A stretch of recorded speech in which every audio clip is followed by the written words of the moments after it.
I stand before you today to announce my candidacy for President of the United States of America. I was in law school at the time. I was about halfway through. I was in my 2L year, and I knew Obama was my candidate. I heard his famous convention speech, but I heard it kind of after the fact. As we kind of got closer to the 2008 election cycle, I finally went back and listened to the speech, was blown away as so many people were. I caught the fire immediately. When I went home over the holidays and saw my parents, I shared the convention speech with them as well. And I said, I think this is my guy. Now, even as we speak, there are those who are preparing to divide us. The spin masters, the negative ad peddlers, who embrace the politics of anything goes. Well, I say to them tonight, there is not a liberal America and a conservative America. There is the United States of America. They were talking about his trip to Africa to visit the city that his dad was from. The AIDS epidemic was really bad in Africa, and a big part of that was because there was a stigma around being tested and people didn't want to be tested.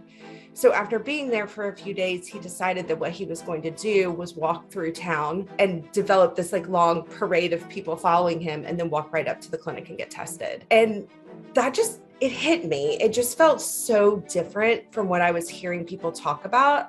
That's leadership. When he started talking about a more generous story of America, where he was saying, it's not a red America, a blue America, but also talked about a generosity spirit around race, to say that, our backgrounds don't need to be an excuse to overlook each other or a reason to cut off dialogue, but that are actually different experiences. There's a certain echo in people's experiences and a certain commonality that he emphasized. He described something that I thought was beautiful and was an evolution in our politics. I was graduating at the right time. And then I went directly from my campus in Evanston to the south side of Chicago, where they were having Camp Obama, which is the kind of internship program that was a feeder into that first campaign. And at the end of that, they said, okay, well, if you had the opportunity to go and work for his campaign in Iowa, would you do it? And I was thinking to myself, yeah, if the West Wing has taught me anything, it's that everything starts in Iowa. But I started calling around to people I knew who had some connection to him. And it turns out that one of my classmates had worked with him going all the way back to his state Senate days. So I just approached her in the cafeteria and I said to her, hey, I want to work for Obama. I'll do anything if you can get me a job there. I'll sweep the floors if I need to. I think that's one of the beautiful things about the model that was used in 2008, that if you were willing to show up, they were willing to walk you down the path to do the work you wanted to do in your community. We know that what began as a whisper has now swelled to a chorus that cannot be ignored, that will not be deterred, that will ring out across this land as a hymn that will heal this nation, repair this world, make this time different than all the rest. Yes, we can. Yes, we can. And yeah, there were, we had canvassers that had guns pulled on them, really horrible things said to them. I don't know, you would hug each other and, you would remember what you're doing this for and you would carry on. There were times that were really, really difficult, but I do think that through all of that, everyone really did feel like we were part of something bigger than ourselves. We're meeting young people who are registering and signing up for their caucuses in their hometowns, in their college towns. They're coming out. Folks that hadn't really been engaged by campaigns before. And at that time, which sounds crazy now, but there were Republicans who said, I voted Republican all my life, but I'm coming out for this guy.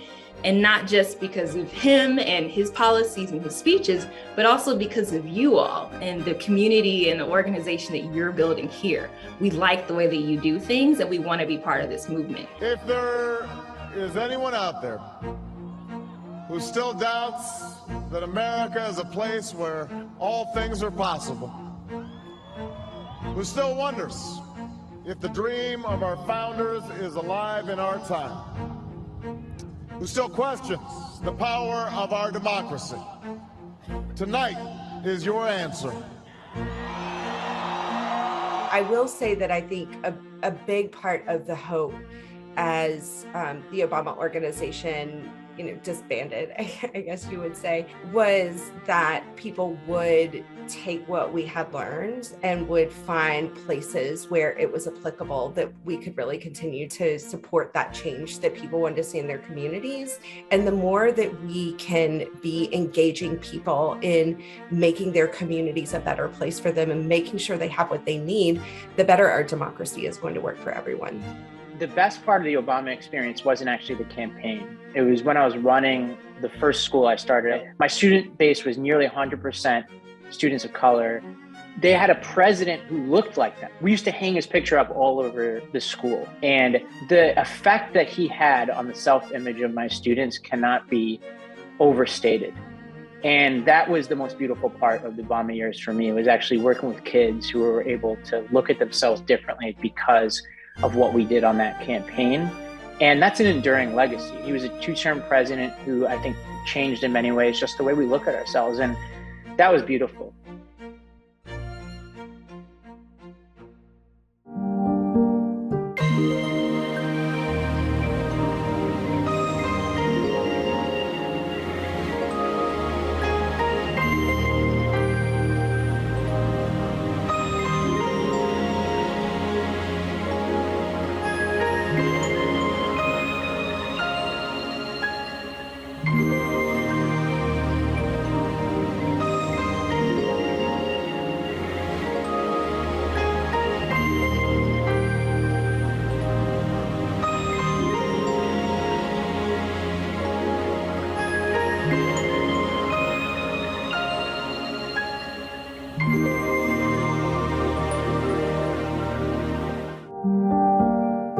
I want to acknowledge,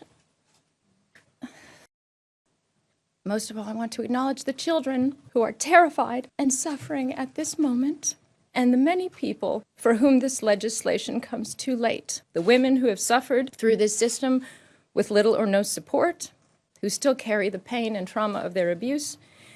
The young adults who have survived abuse and emerged stronger, not because of the child protective system, but despite it, and the women and children who have died, who could have been saved.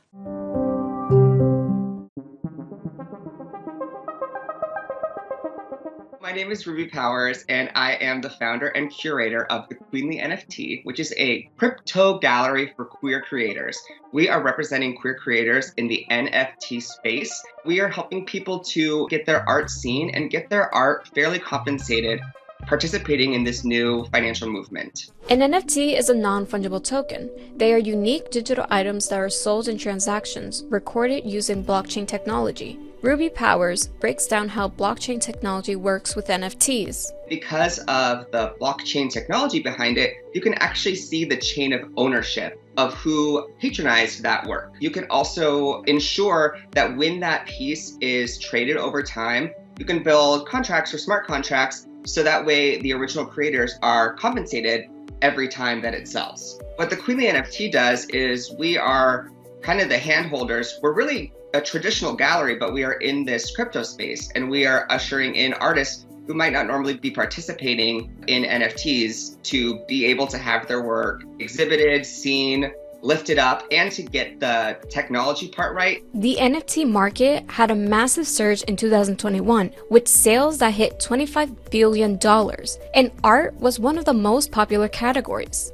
Powers says the growth of NFTs made them an attractive option to help offset the costly financial investment of performing drag. In drag, nothing is handed to you. You have to put in the hard work. You have to learn your craft. You have to promote your shows. You have to pitch your shows. You have to make your costumes. You have to do your makeup. And also drag can be a financial money pit because you're constantly investing in it. I realized that there needs to be a way for artists of all sorts, queer artists of all sorts, to continue doing what they do and to share their messages and their art. So NFTs were a very promising avenue for that. Members of the LGBTQ+ community are more likely to experience financial challenges, with a poverty rate of 21.6% compared to 15.7% for cisgender straight people, according to a 2019 report from UCLA's Williams Institute. If we are pioneering everything else that we do in our art, in our fashion, in our self-expression, if we're marching for our rights, why should we be left behind when it comes to our purses, our pocketbooks? I want the LGBTQIA plus community to see themselves as powerful and capable and able to manage their money and their finances. Powers notes that the crypto gallery is supporting not just queer artists, but the queer community as a whole. Every single creator that is in the gallery is actually promising a portion of their own commissions every time their piece sells to a charity of their choice. And these are queer positive charities. So if you're going to invest in a creator from the Queen of the NFT, you are not only supporting that artist, you are supporting queer people in the ways that they need it most.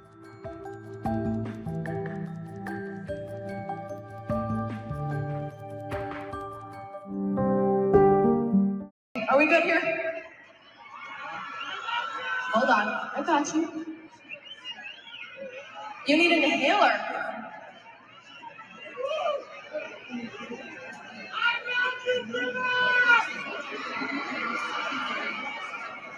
Hold on, how did you bring it to me? You need an inhaler. Who needs it? Do we have an inhaler? Can we just grab one?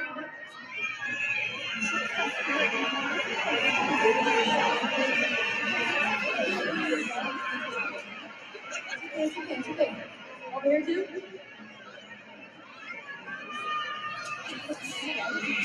We got one. It's okay. We got one. Guys, give her some time. Some time. Don't crowd. Relax. It's okay. It's okay.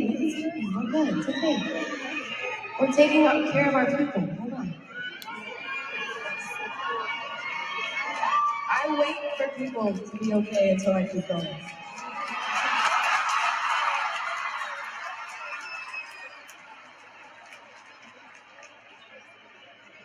out, are you okay? Are you good?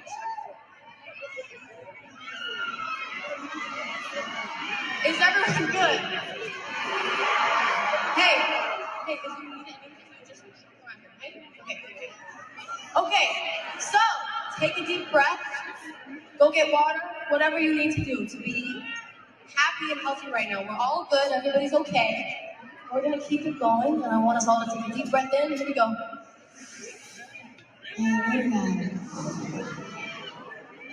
Let's be in the moment, okay? Let's be relax. It's okay.